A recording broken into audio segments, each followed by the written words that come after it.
Miss Gangadhar, आपने हमारे यहाँ इतनी सारी रकम जमा करवा दी है कि हम तो अमीर हो गए हैं। क्यों मजाक उड़ा रहे हैं इस गरीब का? Really you been very kind. Thank you. मैं एक बात कहूँ? हाँ। मैं आपकी बेटी के बराबर हूँ ना? बिल्कुल। तो ये आप करके क्यों बुलाते हैं? हाँ, तुम कहा कीजिए ना, बहुत अच्छा लगेगा मुझे। ओके। जब तुमने मुझे इतनी इज्जत बख्शी है तो मैं भी आइंदा तुम्हें तुम कहकर ही बुलाऊंगा। Okay okay. अच्छा, मैंने तुम्हारे सारे सर्टिफिकेट्स इस फाइल में लगा दिए और कुल रकम होती है 20 लाख। और मैं तुम्हें यकीन दिलाता हूं सीमा कि ये 20 लाख तुम्हारे महफूज तो रहेंगे ही, 1-2 साल में दुगने भी हो जाएंगे। ना भी हो तो कोई फिक्र नहीं। I know.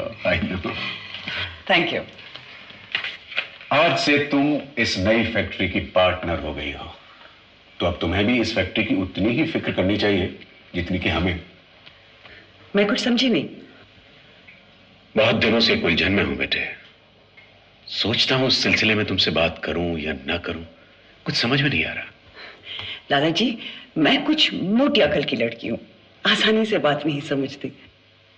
Okay, then I will come straight to the point.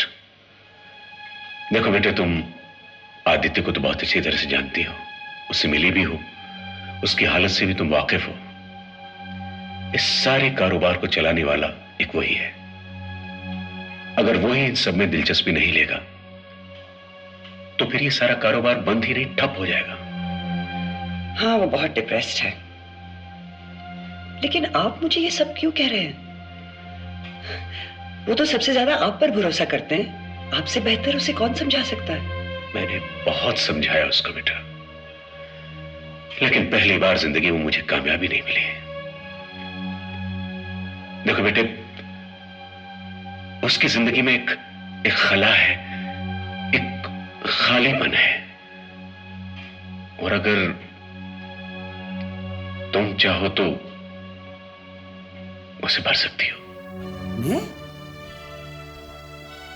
देखो बेटी, मैं तुमसे कहना चाहता हूं कि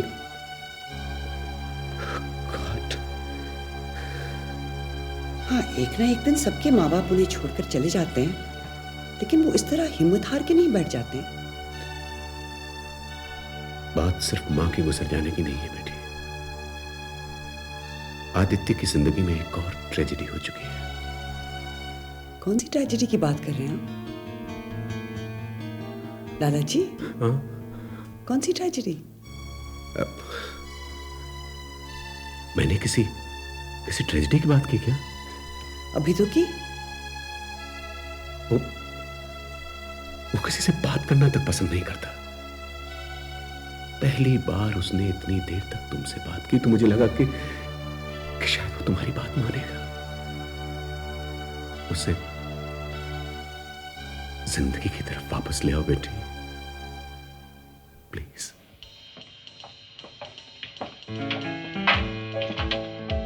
नाइस प्लेस।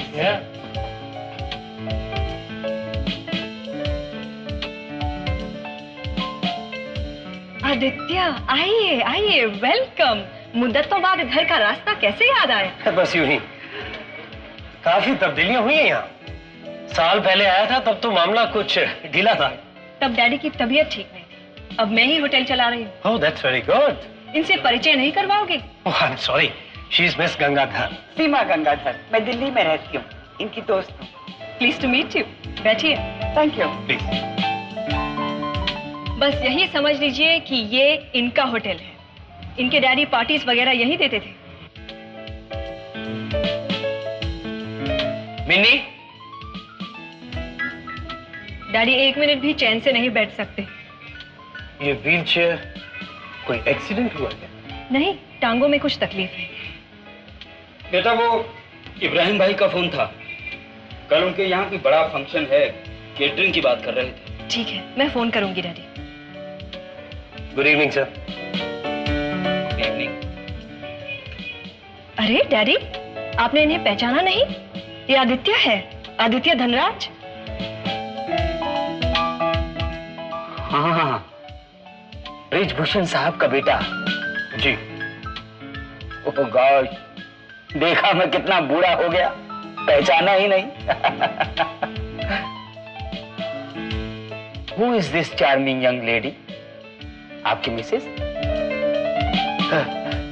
जी नहीं, ये मेरी दोस्त है दिल्ली से। आपकी तबीयत कैसी है? Still kicking? अब इन टांगों को ज्यादा तकलीफ देने की जरूरत नहीं पड़ती।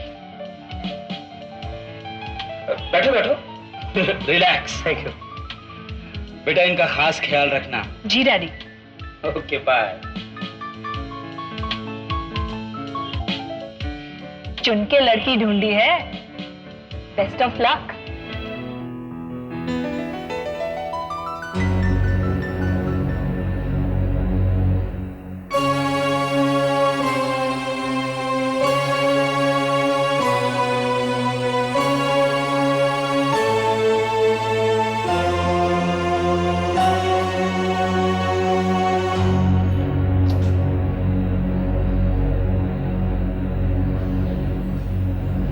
काम हो गया?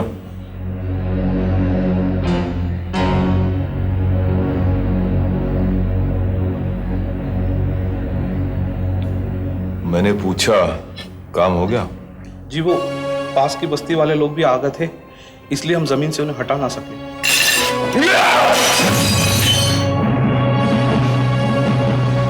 कल तक जमीन खाली हो जानी चाहिए।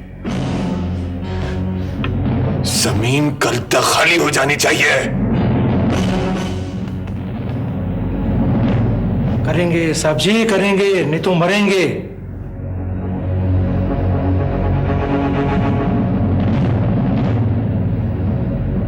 जाओ, नहीं तो देर हो जाएगी।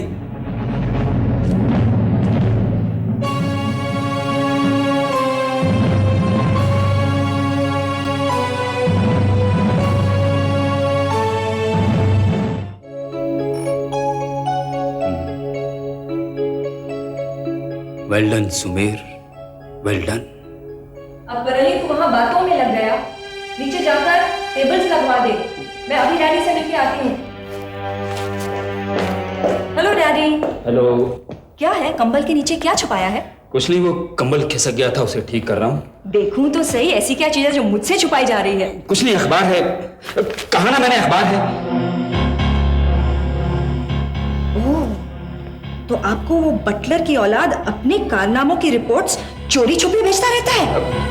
ये ब्रोशर इस अखबार में था, हर किसी को मिला होगा, किसी ने खास तौर से नहीं भेजा है। और ये अखबार क्यों छुपाया था? हो, अखबार में भी ढिंढोरा पिटवाया है, खबर भी छपवा दी।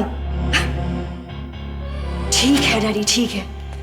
अगर मेरे दुश्मनों की खुशी में शरीक होकर आपको खुशी मिलती है तो मैं क्या कर सकती हूँ, मगर सुन लीजिए, अगर आइंदा ये चीथड़ा अखबार इस होटल में आया तो मुझसे बुरा कोई नहीं होगा। क्यों? ये अखबार क्यों नहीं आएगा? पिछले महीने तक तो हर रोज इसमें तुम्हारे इस होटल अपोलो का इश्तिहार छपता था, डायरेक्टली इनडायरेक्टली तुम्हारी पब्लिसिटी होती थी। अब यही नेशनल पेपर चीथड़ा बन गया। क्यों? इसलिए कि इसमें राजवंश बिल्डर्स का इश्तिहार छपा है। पागल हो गई हो? हाँ हाँ, मैं पागल हो गई हूँ। इसीलिए आपने ये अखबार और ये ब्रोशर मुझसे छुपाने की कोशिश की थी? इसलिए छुपाने की कोशिश की थी कि अब मुझे तुमसे डर लगने लगा है। मालूम नहीं इस जुनून का अंजाम क्या होगा। खिड़की से कूदकर मैं आत्महत्या नहीं करूंगी, लेकिन वो बटलर इस तरह अपना ढिंढोरा पीट पीट कर बहुत बड़ा बिल्डर नहीं बन सकता। उसकी हिम्मत तो देखो, आदित्य धनराज से टक्कर लेने लगा है। तुम्हें इससे ये नहीं पता लगता कि वो किस मिट्टी का बना है? देख लेना डैडी, धनराज वाले उसे खाक में मिलाकर रख देंगे। आखिर उस बेचारे ने तुम्हारा क्या बिगाड़ा है जो तुम इस तरह की बातें कर रही हो? उसे तो अब ये भी याद नहीं होगा कि हमने कभी उसे खरीदने की कोशिश की थी। याद नहीं होगा तो अब याद दिलाऊंगी कि उसकी असली औकात क्या है। ठीक है, जो जी में आए करो, पर मुझे चैन से मरने दो। एक वक्त तरसता था तुम्हें देखने के लिए, लेकिन अब मेरी सूरत से भी नफरत हो गई है। ठीक है डैडी, मैं आपके सामने नहीं आऊंगी, कभी नहीं आऊंगी। मिन्नी, मिन्नी, मेरे बच्चे, मेरी बात सुन। मिन्नी।